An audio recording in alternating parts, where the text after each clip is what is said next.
Paris sans Kylian Mbappé, Walid, Kevin. Il sera présenté mardi midi à Madrid en grande pompe.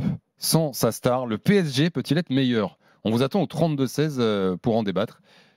Walid, Kevin, qu'est-ce que vous en pensez? Est-ce que la nouvelle ère pour le Paris Saint-Germain qui débute sans Kylian Mbappé, est-ce que le PSG peut être meilleur? Walid, concernant Mbappé, il faut demander à Walid. ouais, l'expert en Mbappé. Peut-il être meilleur? Oui, ils peuvent être meilleurs. Le Paris Saint-Germain a déjà perdu pas mal de joueurs dans son histoire récente. Je pense à Zlatan Ibrahimovic, je pense à Neymar, je pense à Edinson Cavani, je pense à Thiago Silva, je pense à Marco Il faut faire Verratti. attention quand même parce que les dernières fois, ils ont perdu un avant-centre comme Zlatan Ouais. et Cavani. Les 2 fois, ils n'ont pas été champions de France. Oui, L'année suivante. Après, l'année suivante, ils ont quand même, je crois, en 2016, il me semble, fait une très très bonne, l'un des plus gros matchs de leur histoire contre le Barça Oui, mais au match aller. ils n'ont pas été champions. Oui, ils n'ont pas été champions face à un Monaco qui a été incroyable. Je Mais crois qu'ils ne sont pas qualifiés d'ailleurs sur ce match, Oui, ils sont pas. pour Non, la confrontation aller-retour. je dis juste que, encore une fois, c'est quoi être meilleur? C'est quoi être meilleur? Le Paris Saint-Germain cette Ils année. auront des meilleurs résultats. Non, mais cette année, l'année dernière, ils ont eu Kylian Mbappé, ils n'ont jamais gagné la Ligue des Champions, le Paris Saint-Germain. Donc moi, oui, bien évidemment que la perte de Kylian Mbappé se fera ressentir en termes de buts. Aujourd'hui, tu retrouveras jamais un ailier actuellement là sur le marché qui te mettra 40 buts. Maintenant, tu peux retrouver un ailier qui va être un peu plus connecté, qui va un peu plus défendre, qui va correspondre un peu plus à ce que fait et ce que veut Luis Enrique. Et puis voilà, c'est le sens de l'histoire. Kylian Mbappé part. Moi, j'ai déjà vu, parce que là, je parlais du Paris Saint-Germain, mais on peut aller sur d'autres équipes. Pogba partir de la Juventus, Zinedine Zidane partir de la Juventus, Ronaldo, on nous avait dit notamment avec le Real Madrid quand il allait partir, comment ils vont faire sur le terrain. Benzema qui était en crise de confiance, ils ont joué pour Benzema et Benzema il a mis ses buts. Donc ça va être, je pense, une toute autre tactique, une toute autre animation. Il va avoir une échelle de responsabilité qui va être beaucoup plus partagée. Donc meilleur peut-être, mais après j'en ai pas la certitude, mais en tout cas je pense que le Paris Saint-Germain va pouvoir se remettre du départ de Kylian Mbappé. 32-16, si vous voulez venir débattre, le PSG peut-il être meilleur la saison prochaine sans Mbappé, Kevin? Alors, sur la dernière phrase de Walid, je pense que le Paris Saint-Germain se remettra du départ de Kylian Mbappé. Je ne pense pas qu'ils seront meilleurs que cette saison, mais en tout cas ce sera différent. Ce sera un Paris Saint-Germain qui sera différent dans son animation offensive, dans son animation défensive, ils seront bien meilleurs, ça c'est une certitude. Dans l'animation offensive, ils peuvent être meilleurs dans l'animation. Maintenant, ce sera beaucoup plus difficile de déverrouiller certaines serrures ou certains verrous mis en place par les adversaires, parce que Kylian Mbappé, on aime, on n'aime pas. Ça reste 45 buts. Bien sûr. Et donc, remplacer 45 buts, c'est très, très compliqué. Très difficile. Ouais. Le Real a réussi à le faire parce que Benzema s'est transformé en super-héros et a vraiment porté le flambeau de façon exceptionnelle. Maintenant, au Paris Saint-Germain, aujourd'hui, le Paris Saint-Germain, je pense que c'est pas anodin qu'après avoir perdu Cavani et Zlatan, qu'il n'ait pas été champion.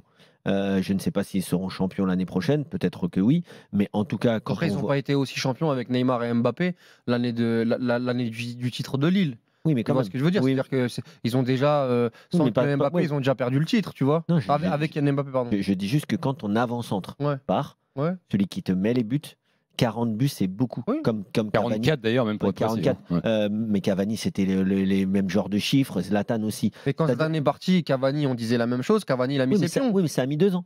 Oui. Ça a mis 2 ans, parce que l'année suivante, donc je pense que c'est pas anodin. Je ne sais pas si ça va se reproduire, mais ce n'est pas anodin. Après, Mbappé, là où ça va beaucoup changer, c'est que sans le ballon, Cavani, c'est un mec qui travaillait. Mbappé, c'est un mec qui foutait rien.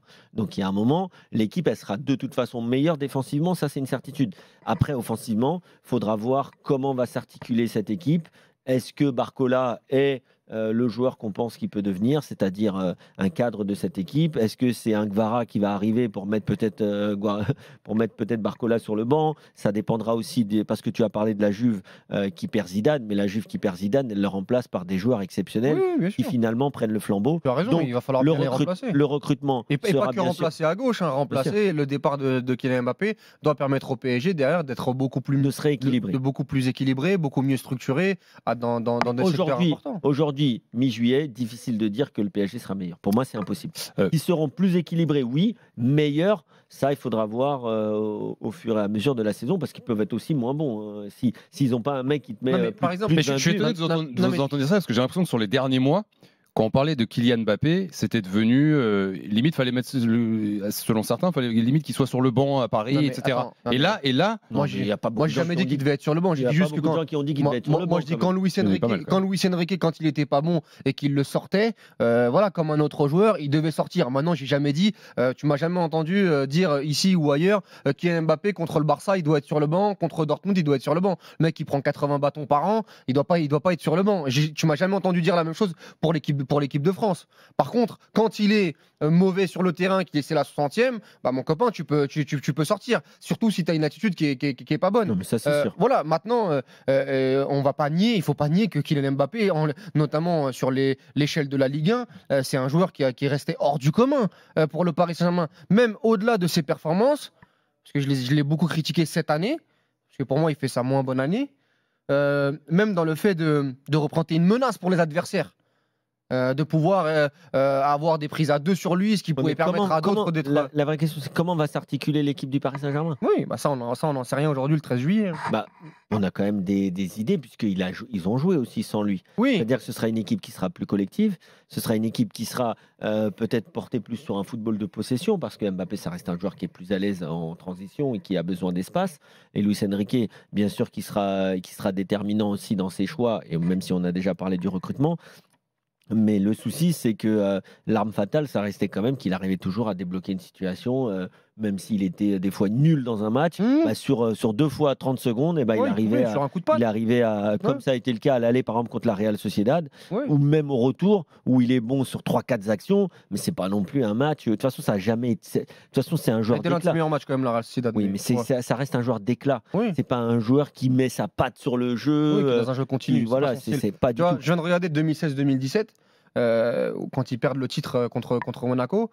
Tu as plus Zlatan qui est parti l'année d'avant. Cavani, c'est 35 buts en Ligue 1. Donc, et Cavani, l'année d'avant, il était ailier droit. Ça peut être Ramos la saison prochaine. par Non, exemple. je dis pas que Ramos va mettre 35 buts, mais ça peut. Ramos, il peut mettre 23, 24. Derrière, bon, Ousmane Dembélé, j'ai très peu d'espoir là-dessus sur sa finition, mais un franchement, Barcola, il peut en mettre 10. Je sais pas qui va arriver. Il y a bien des joueurs offensifs qui vont arriver. Et si chacun met 8, 8, 8 et que le numéro 9 peut en mettre entre 20 et 25, je te parle pour la Ligue 1. Ça peut suffire. Parce que là, sur l'année dernière, on a toute compétition confondue. Donc Mbappé, 44 buts, le deuxième meilleur buteur parisien, Gonzalo Ramos, 14 buts.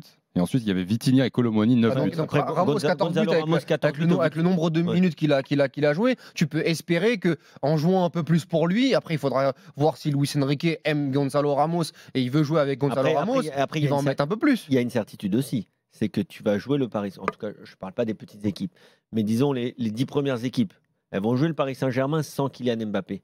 C'est pas la même menace quand même. Oui, c'est ce que j'ai dit, oui. Non, mais c'est pas la même menace. Tu peux défendre un peu plus haut, peut-être. Oui. En tout Ça cas, veut dire que ça va ouvrir des brèches pour Paris? non, au contraire. Ça peut. Si, il a raison. C'est-à-dire que l'équipe d'amphi. Oui, mais tu n'auras pas Mbappé pour en profiter. Ça peut laisser plus Tu d'espace. n'auras pas Mbappé pour en profiter. Après, tu as d'autres joueurs. Barcola, Ousmane Dembélé. Ousmane Dembélé, je le laisse. Franchement, je lui laisse les si tu ramènes un Léao, un Gvara, si tu ramènes ce type de joueur. Alors, juste Ça parenthèse, restait quand même une menace qui faisait très peur aux adversaires. Ah oui, ça je l'ai dit. Parenthèse Gvara, juste Antonio Conte en a parlé aujourd'hui, une nouvelle entrée dans Napoli. Il a dit que Gvara allait rester. Son président lui a dit qu'il allait rester. Donc Gvara, c'est la saison prochaine. Mais le président dont il parle, c'est De Laurentiis. Oui, après, ça, les communications, encore une fois, le 13 juillet, on va s'en mêler. C'est ce qu'il a dit aujourd'hui. Je vois dans le chat, on a battu l'OM et l'OL sans Mbappé. Ouais, mais l'année d'avant, ils ont perdu comme par hasard pour la première fois au Vélodrome. Il n'y avait pas Mbappé. Oui, aussi, oui. C'est-à-dire quand même que l'adversaire, sans Mbappé, il est quand même plus libéré. Non, mais que tu veuilles ou non, il est plus libéré. Mais c'est sûr. Avec Kylian Mbappé, tu as une menace qui est constante. Même si je trouve que ça a plus été un fantasme cette saison sur des grosses rencontres. Ça a plus été la menace fantôme. Exactement. Maintenant. Il a mis 44. Il a mis 44 buts, on ne lui enlèvera pas. Maintenant, sur le chat, ils ont raison. Tu as quand même des billes cette saison sans Kylian Mbappé qui peuvent nous expliquer que. Bien sûr qu'ils vont gagner des matchs. Je te dis pas qu'ils vont finir 5e. Après, la question c'était est-ce qu'ils vont être meilleurs? Ça. Mais moi aujourd'hui, ils peuvent être meilleurs. Mais je sais pas. Moi aujourd'hui, je suis à Monaco. Aujourd'hui, je suis des Herbies. Je sais pas dans quel état sera l'Olympique Lyonnais, mais en tout cas, je suis les 3-4 meilleures équipes de Ligue 1. Je me dis quand même qu'il y a Je dis pas que tu vas être champion de France, Ouais. mais au Il y a moins quelque dans chose les à 2 faire. confrontations contre le Paris Saint-Germain, il y a un moment. Après, ça va dépendre de quel mercato tu fais. Parce que si les mecs, ils te prennent Joao Neves, ils te prennent Ouais, mais Joao Neves, Kvaratskhelia. c'est 20 Non, mais ce que tu c'est moins de 20 ans. c'est jeune.